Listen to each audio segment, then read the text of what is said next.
Hi, I'm Simon, And I'm Melanie. and welcome to our book club. Melanie, how are you? I'm all right. I'm good. Yes. How about you? I'm all right. I'm feeling like spring is on its way. Yes. We had a little bit of a break over the festive season, and we spent that time with an absolute chunkster, Marian Keyes Grown Ups. Now, this was my choice, and I felt a bit bad, Melanie, because it is blinking huge, and it also is about a group of siblings and their wives, and actually a huge cast of characters. There's even a little, let me see if I can find it, family tree for everyone to enjoy. It's not to enjoy, it's to get through the book. I swear I needed it because it's straight in with everybody. Well, also, it starts off with a family meal where one of the wives, Cara, has apparently been hit on the head, and she starts just telling the truth to everyone, which I love as a premise. I was like, okay, this is interesting. But then I was really shocked because it just gets to some good stuff, and then it's like 6 months earlier, and I was like, hang on a minute, what? And then slowly you go through all their family gatherings over the course of, well, basically a year-ish, really. Find out, obviously, all the backstory. Did you enjoy the book? I loved the book. I loved it. I got warmed up by it, you know. It was a bit of a slow burn, but then I couldn't put it down. And I think it was just because it's a huge cast of characters and it was just getting to grips with them. I kept checking back to the family tree in order to go forward. And then I was just so absorbed with it. I loved it. I was looking forward to going to bed to read it, to be honest. Yes, I completely agree. Every time I put it down and had to go and do something, I was kind of annoyed with whatever I was having to do because I wanted to go back to the cases and all of their Yes. chaos. I loved Yeah, it. yeah, yeah. And also, I don't know if you felt the same, but they would mention certain upcoming events, and I was like, that's going to be another event. And I'd get really excited, like the murder mystery one. We'll come to that later, but I was so excited for that chapter. It was true. Oh, because I don't really have any concept of the murder mystery thing. So, I mean, first of all, I don't understand why anybody would go enjoy how they would enjoy it Well, as a that's for in the plan of concept. inviting you to my 40th. Thanks very much, Melanie. Oh, So, yeah, don't invite me. I do okay. not want an invitation to that. Thank you. Oh, well. I'll take you for lunch or something. But you know what? The thing is as well, I know you apologise for the size of the book. I'm not really bothered about the size of the book. If the book is big, it's got to be good, and it was good. I really, really enjoyed it. And you know, like I say, I'm not a big fan of too many characters. I can't juggle them all in my head. But actually, she makes it really fun. There's so much fun in this book. Yes, I laughed a lot, and I think she's got a lovely lilt to the way that she writes and how people speak and interact, and she's really good at sort of communicating things even when they're not being fully communicated, if you know what I mean. And I loved the characters. I also think it's a really clever book because with so much fun and so much drama, there's also a lot of sort of quite deep topics going on. Like each character has something they're grappling with in some sort of way. It's very unapologetic. It's very, very real. It's raw. I think some of the dialogue, I sometimes think that because she's funny, she wants to write a gag as opposed to write a real conversation between people. So sometimes I think she does do it for effect in the writing a little bit. Did you Yeah, I not can see feel what that? you mean with that though. But I think it's also she uses that. I felt she uses that in some ways to when things get quite dark. It's that it's that sort of breaking that moment. And also, I really like it when authors use humor to make something else seem all the more tragic. If you know what I mean. I think the foreshadowing that she does, Marian Keyes, is really interesting because I always feel like we were slightly ahead of the characters, but not too far ahead. We were still slightly mystified as to what was coming. I thought she balanced that really nicely. To be honest, I found it, even the title's quite interesting, really. It's called Grown Ups, yeah. And it kind of shows a lot of people running around like headless chickens, emotions all over the place. But I always say that grown-ups are wounded children with a bit more influence and power.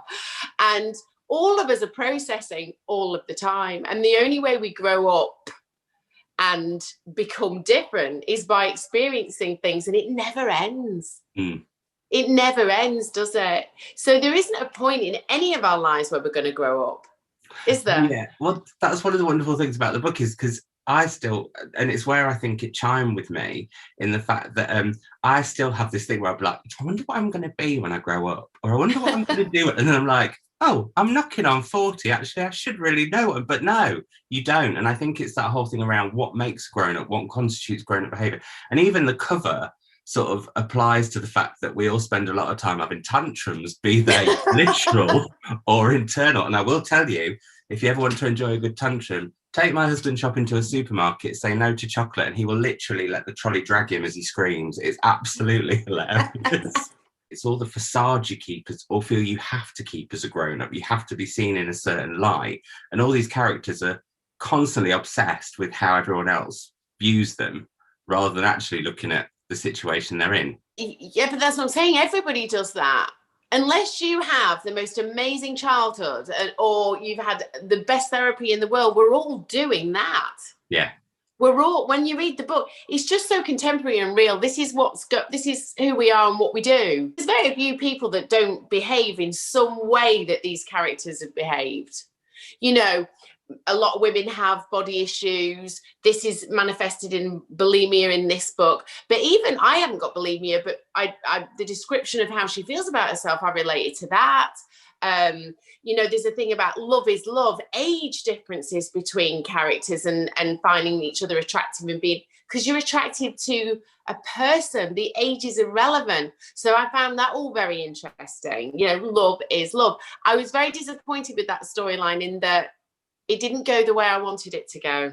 This isn't a criticism, but it's definitely something I noticed. With Johnny and Jessie, their story interested me, but I was much more interested in Liam and Nell and Ferdia, and actually Ed and Cara.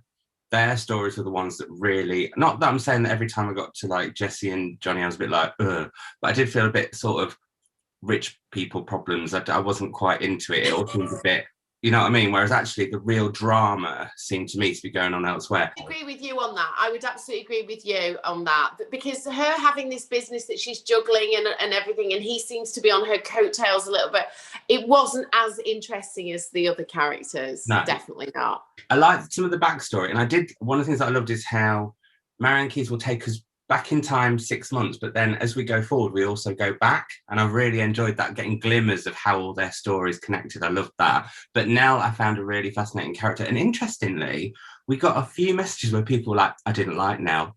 I can't see any reason not to like Nell. I thought she was probably my favourite character. She was the lightest individual energetically and everything in the entire book for me. Yeah, I did. I loved the sauciness of that storyline, because we like a bit of a chat about sex on the odd occasion, Melanie. I thought it has been known in this book was brilliantly done, because sex in fiction can be a bit, but I sort of believed in all the different sex scenes that we got. Well, I mean, I liked how she described the energy between people that find each other attractive, not necessarily the sex scene, but that, you know what it's like when you're just around somebody that you want and can't have. Is that ever happened to you, Simon? No. Well, because you just have them anyway and just take them. No, I hide in corners. I don't like to look at anybody, and I don't like them looking at me. You know me, I'm very shy. But there's nothing better in the world than fancying somebody. It's like the best feeling in the world, and you know it's reciprocated. And in this instance, it's kind of forbidden. What I found interesting, though, Nell's age gap between her and Liam is bigger than the age gap between her and Ferdia. And I find that extraordinary that that's okay that way round, but not the other way round. But I think that's the point that Marian Keyes was trying to make, is that either way is fine. You love who you love, you fancy who you fancy, and that's not an issue. But yeah, but she didn't do that in the storyline though, because they end up not together. Yeah, you're saying it's because he's a family member, and it would be a bit. I wasn't bothered about that. No. I mean, we're not bothered about that. No, I meant in terms of Marianne writing it, thinking, oh, will my readership want that to come? Will want that ending where they just think, sod it, let's be together, and the family are just going to deal with it. regardless of lust and desire, people go, no, that's it was a one-off and that's the end of it. What a load of shit. Because if you have chemistry with somebody and it's amazing sex, you're going back again. True, I wanted that to be the ending, but I actually found the scene at the railway station really upsetting. It properly choked me up because I was like, they're meant to be. And I wondered if that was what she was trying to do, was that not necessarily that no, I wouldn't say it was a cop-out exactly, but I just felt like this is a real emotional strand in the book, and I felt like she really wanted to make me cry. Yeah, I know what you mean. It's really devastating. They've got a connection. They really like each other. They've got great chemistry and they don't end up together. She talks about addiction in the book and how we don't have control over ourselves. And then automatically at the end, people are in control. It's too tidy. I found another bit really tidy. Not that bit. And I will say, I absolutely loved this. Right. As you did. We both loved it. But I did find towards the end. I loved it. I could not put it down. We're here to explore the details, aren't we? So. Yeah, exactly. My issue with tidiness was around Ed and Cara, because kind of that went away I wasn't expecting it to, and then suddenly came back together in a way that I wasn't expecting to, which I should have been really happy with, but I was a bit like, that was very sudden. My take on that whole storyline was bizarre as well, because when somebody is in recovery and they're married and they've got their partner, to suddenly leave somebody in the middle of recovery, I don't think that happens. I think your friends, your relatives, your spouses are part of your recovery. So I thought that was a bit unlikely, actually. I felt both ways. Not that I'm sitting on the fence and getting chafed. I am a little bit. I've got a splinter right where we don't want to talk about. Anyway, basically, I thought that what she was looking at there was how she looked at people who care for people, but also who unintentionally enable people. And the bit that resonated with that for me was that my ex-husband was a gym instructor but would feed me. He was an absolute feeder, and actually Jessie is described as a feeder in another bit, and food is definitely a theme throughout every different character, but specifically with Cara. And what I thought she was trying to look at there was like, if the person who you're closest to is enabling you, how does that work? What is that about? And she looks at, and I think that's the other bit I love about all of the characters, she really looks at people's dynamics within each relationship. And I really admired that, because sometimes I think with fiction it's odd. With that bit, I did think, he's such a nice guy, why would he do that? That was my big issue. But then at the same time I was like, but I'm really glad she's looking at this in a really different way, even though in my head he would have stayed. I quite fancied Ed. Out of all the brothers, Ed was the one that I fancied. Yeah, I don't remember fancying him, but I remember thinking he was a decent guy. I thought he was a really decent chap. I think that's the other thing. It's that thing that you said about grown-ups. And sometimes, I'll sit and say, I wish I was a kid again because I didn't have to make so many decisions. And one thing that she does do with all these characters, they have to make decisions that even as a grown-up, I mean, the kids around them all expect them, like, look at them for authority. And I love the way that sometimes the kids, when they don't get the authority they want, are just like, oh my God, what's it all about? And I did like that dynamic as well. The kids I thought were really, really well written. I wish she'd written a tiny bit more about TJ, who was the child who was a girl but wasn't sure she wanted to be, but definitely wasn't a boy. I really liked that element, and I wanted a bit more of some of that. I did think there were too many offsprings. I couldn't keep up. There was just too many blooming characters, full stop. But definitely on the kids, because if you're going to have a child with a storyline like that in it, you either expand on it or you don't have it in. Maybe, I don't know, because it's not really periphery, that sort of thing, is it? But yeah, they felt a bit periphery sometimes, is how I felt. Like the whole thing, like the TJ story could have been but then how much bigger could she have made this book? Exactly. And it's a brilliant domestic drama. It really encapsulates how fractured, funny, brilliant family is. Well, people generally, but definitely family, absolutely. You've got a sort of a shared history with lots of different perspectives on it. Yeah, I think she's really clever. I don't know how. When I was reading it, I think, how does somebody write this? Yeah. How do you balance and juggle all those people, all those storylines, keep everybody engaged to the last page, which is exactly what she did. It's genius, really. And I also think she's an author who deserves a lot more accolades than she's got. I mean, she's just gone to #1 in the charts, which I think is down to the book club. But I can see why, because I think she's often just sort of dismissed as being contemporary women's fiction. But there's so much depth to this, and there's so much humanity. And like you said, how do you craft that in your head? Like, I imagine her house must be just covered in Post-it notes. Yeah.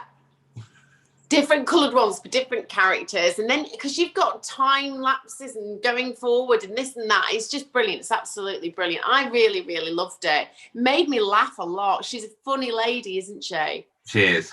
And she knows people and she knows real scenarios, and it's all there. It's relatable. She's really good at setting scenes as well. I loved all the hotel stuff. She's obviously been to some fabulous hotels and some not so fabulous, and spas, and the food. I thought food, obviously a lot of these things are people meeting at mealtime, and just, I don't know, she's really good at putting you in a scene.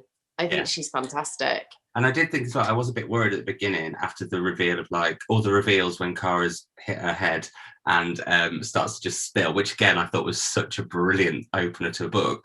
But I was a bit worried when it was like, oh, we're going back that many months. Am I going to be really in for the ride on this one? And within 20 pages, I was totally and utterly hooked and sold. So yeah, I guess we'd both say we'd highly recommend it. Oh, absolutely brilliant. Such a good read. Don't be put off by how many characters, and don't be put off how heavy and thick it is, because it is absolutely amazing. Yeah, I loved it. Me too. Yay! Well done, Marian Keyes. I think it might be one of my favourite book club picks that we've done so far, which, Melanie, we're coming up to an anniversary. We are, oh my God, yeah, 1 year. Yeah, it'll be 1 year next month. Paper first year, isn't it? It is, which is very apt. Which is perfect, yes. Paperback. Yes, I was just going to say, would you like to reveal what our next book is? Our next book is My Dark Vanessa by Kate Elizabeth Russell. So you sent me a short list of 6 books. Melanie's been very, very, very, very busy. We can't say why, but Melanie's been very, very busy. And so I sent her a selection of books that she might want to pick from. And actually, we found 2 that this one and another one that we might do next. Yeah, there's sex in it, obviously. Is that what led you to it by any chance, Melanie? Was that one reason that you picked it up? Maybe. No, we shouldn't laugh. I haven't read it yet. It might not be funny at all. I don't think it is funny. But yes. Anyway, this is my choice, and I'm really looking forward to getting started with this one. I'm really looking forward. And also, spookily, Marian Keyes says it's brilliant. So, well, if Marian thinks it's brilliant, it must be. I think it's going to be. We'll go live with the chat about this book on the 18th of March. But as you read along, let us know how you're getting on with it, because we love to hear how you do. And also, don't forget, Melanie loves to see your bookmarks, so wing them our way. Right, on that note, Melanie, it's been a joy. It's really nice to see you. I feel like I've not seen you for ages. Corona. Corona. We will see you all on the 18th of March. Bye, everyone. Bye.